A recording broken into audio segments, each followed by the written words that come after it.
let's think about how long have we known each other? Oh my God, let's not. Okay. Although I did see on the IMDb this morning that you and I participated in 39 titles together. You're Wow. kidding. So I don't know where that button is anymore. It's only on IMDb Pro, right? Correct. So if it's still there, that's where the button is. But I always Wait, yeah, you can find out. There's a specific spot on IMDb where you can actually only compare. only on Pro, and you can okay. punch in another name and see the projects. Oh, I see. So Yeah. 39 out That's of cool. 400 each is probably pretty good, like 10% of the time. Yeah, totally, 100%. This year, we've managed to bang into each other a lot. We have. Yeah, it's funny business, right? You can go like 2, 3, 4 years not seeing anybody. And But what's Yeah. interesting too You is again. that you and I are always on our own projects, and then all of a sudden this year everybody's hiring us to play on their projects, Yeah. and we keep running into each other that way. yeah, and I did one of yours that I don't think you even knew I'd been cast because I went as an actor. And Oh, that's right. by the way, I'm on your commercial. That's No right. way. Yeah, Matt shows up. Hello. But then when he got here, he said, "What am I doing?" What am I doing? And there was no stunt for me. It was pretty strange. Yeah, that was funny. What was the commercial? I have no. Oh, Southwest Airlines, Okay. big U.S. national spot. What was it you were there to do? So I go to the audition, and it was my first in-person audition post-COVID, and I got it. So what does that tell you about all this self-taping crap? You got to be in the room. I got to ask questions. I'm just not funny if I'm not in the room, I'm with you on that. and you don't know what you're doing. So it was so refreshing to be in the room. Well, then I got a call back, and the callback was on tape. But so in the room, he was like, and he was on Zoom. I was live. He was on a computer in LA. He's like, can you skateboard down a set of stairs and wipe out? And I was like, just about everybody can do that. Yes. Whatever I said, he thought it was funny. Like I said, I won't take more than 1 or 2 steps before the wipeout happens. He's like, how many times can you do it? And I was like, One really good Show one. me the stairs. depends on your budget.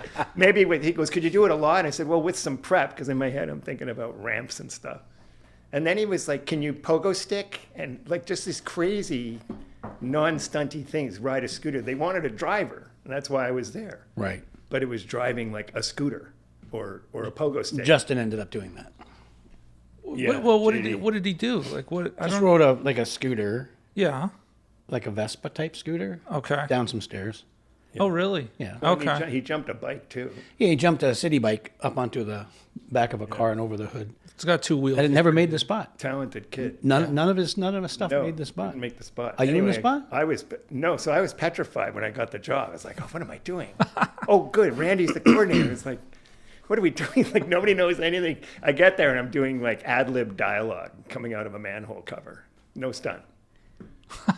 Wow. And I didn't make the cut. Oh man. But JD's not in it. Fee's not in it. No, nobody's in. That's crazy. Ava's the star. Really? Yeah, she tore it up. What the fuck? Yeah, it's kind of funny. That's so crazy. Yeah. Okay. Well, that's nice. so- It's a good day of work. But it was nice. But then, like, they're hiring us to do these super easy, what we used to call Jesse James days. And I don't necessarily want easy. I got a call to do something next Tuesday, which is playing a dead body near the water.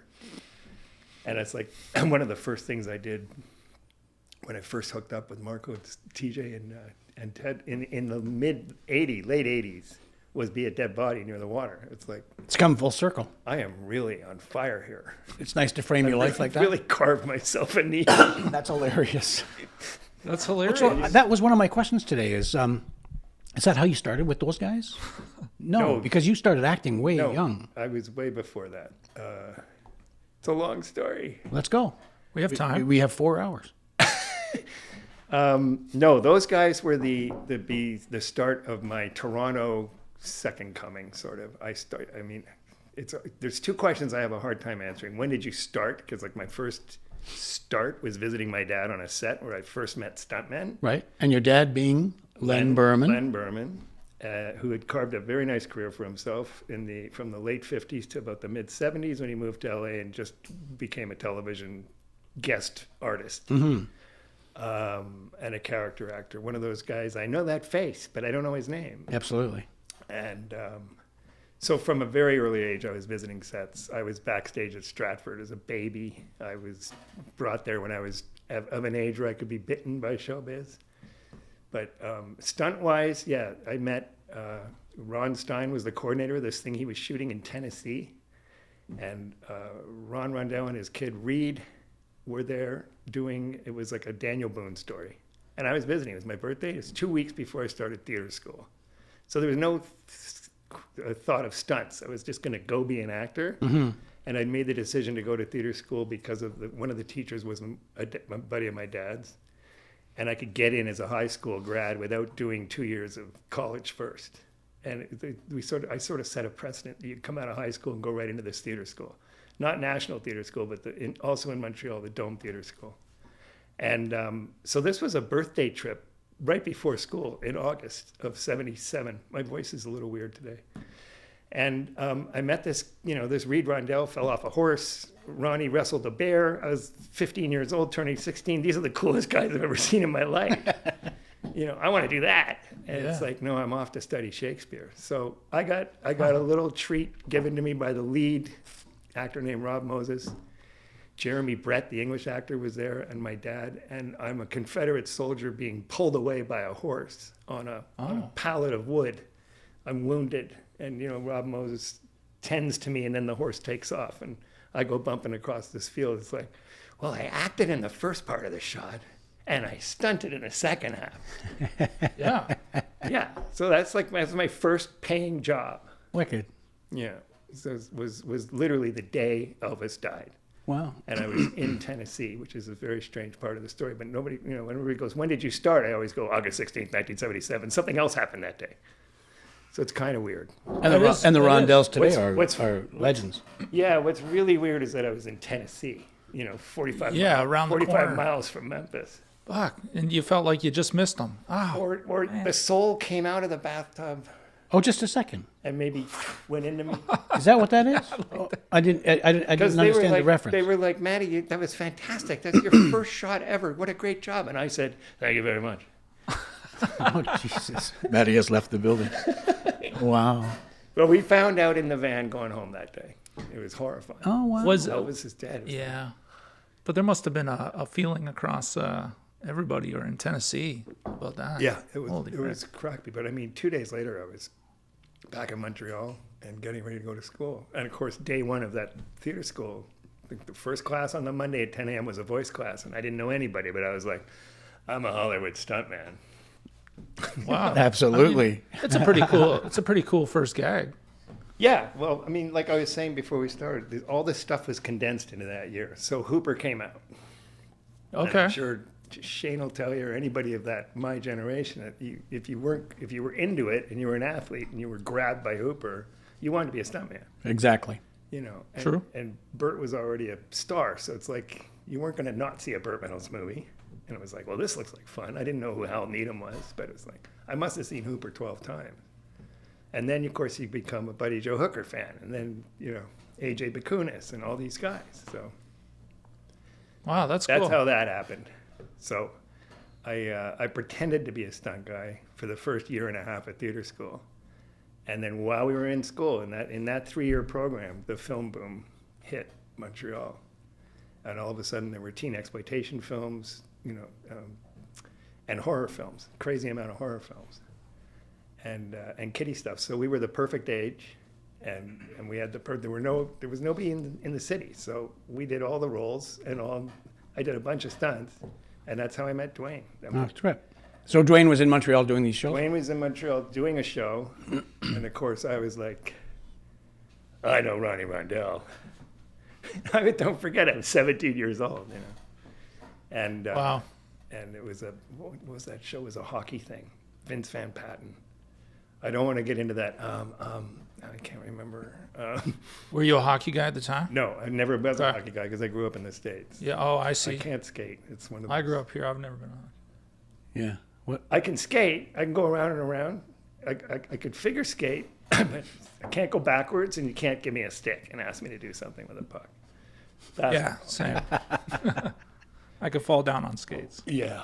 But that's where that started. The meeting the guys here was much later. Now, you were born in Montreal, though, right? Yeah, so this is the question I have a hard time with as I age, is where are you from? Because I don't know anymore. Okay. I literally don't. But you were born in Montreal, but Born in raised Montreal, elsewhere. raised in Brooklyn, whisked away as a baby, and so I had an entirely American upbringing. And was this because of your dad's career? No, so they broke up when I was a baby. That's the Oh. other part of it is. So both my parents were actors. They couldn't both stay in the theater Okay. and survive with a baby. So he was doing better than her. She decided, you be the actor, I'm going to be the mom. He was at Stratford at the time, so there's baby pictures. So there was a huge triangle of Montreal, Toronto, Stratford. For the first 2 years, I guess, of my life, but they broke up, I guess, when I was around one. If I had to be technical, one and a half. First stunt ever, he dropped me on a staircase in Stratford. Okay. Now that I know more, now that everybody's gone and I know much more, there may have been some coffee involved with me dropping down the stairs, but there's baby pictures of me at 9 months old. That's hilarious. 9 months old with a cast on my leg, so it's adorable. Seriously? Yeah. Wow. And of course, he takes all the credit for In the this. theater? No, it was in whatever rental house. Oh, okay. He takes all the credit for that cast on your leg? Well, for saving it, Oh, I see. for neither one of us really being messed up. But I think it's ironic that you're still casting for things. That's Shit. pretty good. I'm casting around for some new writers. That'll be a short. That'll be a new short. Yeah, so it was complicated. It definitely, I have a clearer picture the older I get, the more I do the research as to what exactly was going on. Right. All the way up to when my dad passed 2 years ago, you can't help but rummage as you're cleaning the house. Sure. For 47 years of history, I found some stuff that made things clearer. And I immediately went to the corner bar. And had some coffee. I had some coffee. That's wicked. And invited 12 of my best psychotherapist friends to come with me. No. It was an interesting thing. But anyway, my mother remarried the guy I call my dad as opposed to my father. Right. My father's joke was, I'm your father, he's your dad. They were all friends. It was all amicable. Everybody knew everybody else. He was an architect, but was very, very involved in the arts, civil rights. And I was of an age where, so I was exposed to, they marched on Washington with Martin Luther King when I was a baby. Wow. I was exposed to the entire black experience in the 60s and early 70s, Vietnam, John and Yoko sit-ins, and Broadway theater, like you name it, anything you can come up with if you're growing up in Brooklyn Heights in the 60s and 70s. I was exposed to it, so. Wow. Yeah, so and it speaks to a lot of the shit I'm into, so it all makes sense. Really? What I was Okay. what I was influenced by. The stunt thing just sort of happened, and that none of them understood because they were like, "What do you Yeah. What are you fall falling down for? on purpose?" Yeah. Totally. Like, well, because it's fun, I always tell people, you got to be an athlete, you got to have some common sense, and those are about the only requirements. Your speeding tickets and I fell off a ladder. I love those. They don't do a lot for me. But yeah, that's what happened there. And then from New York, we moved to Vermont because my stepdad was as an architect, was also helping develop what Stowe, Vermont became, the gentrification and the buildup of Stowe. And I was a ski racer as a kid, so it made sense to continue and be in Vermont. So it was like they were just hippies. It's the way I just moved to Cowden 10 years ago, going, I think I want to live in the woods. That's exactly what they did. He had a very successful. He was adopted, and his father was a very successful underground figure and boss. That's Do you- interesting. Do you ever go back to Brooklyn or Vermont? All the time. Yeah? Okay. So not so much to Vermont as much. I don't ski as much as I used to, but I did take Nisha through a childhood tour about 10 years ago. We showed her both the Vermont houses and where I ski raced and all that. But Well, that's fun. New York is still a huge part of my life. I'm there. I go a lot, mostly for the theater, but I also run the Brooklyn half and I run the New York City half. Yeah. In November, I'm running the big one. So Wow. The Brooklyn half is a blast for me because it goes past my school, my house, my park, It goes down to that's Coney cool. Island, so it's Yeah, I want to talk about this running thing soon. yeah, it's an addiction. It's Okay, interesting. so let's talk about it now. When did this start for you, this running? Running started when I moved to Toronto from Montreal, because what happened after that film boom was René Lévesque got in and he cut the tax break. He said, "What do we need with these movies?" And there was this mass exodus from Montreal to Toronto, which anybody back then can tell you. Like if you weren't going to Toronto or maybe Vancouver, your career was over. Like if you didn't speak French, it was done, which I didn't. And there were only 2 English language theaters, and the movies just dried up. And every audition and every phone call was about Toronto, Toronto, Toronto. So 200 trips on the 401, I guess, between 79 and 82, and then I moved in 82. And I was 220, 230 pounds, because what I knew as an 18-year-old kid making all these movies was those jelly donuts are free, and they're on that table all day long. And I discovered, girls, alcohol, a little bit of drug play. It wasn't the healthiest 10 years of my life. So I started Probably running. pretty fun. I literally started running just to lose weight and to try to stop smoking. And, because I was Try to make a good habit. 21, but living like a 31-year-old. Okay, so then why didn't I know back then that you were running? Like, you were running for fitness, like I was everybody running else runs for Yeah, fitness. so that was 1982. In 83, I ran my first 5K.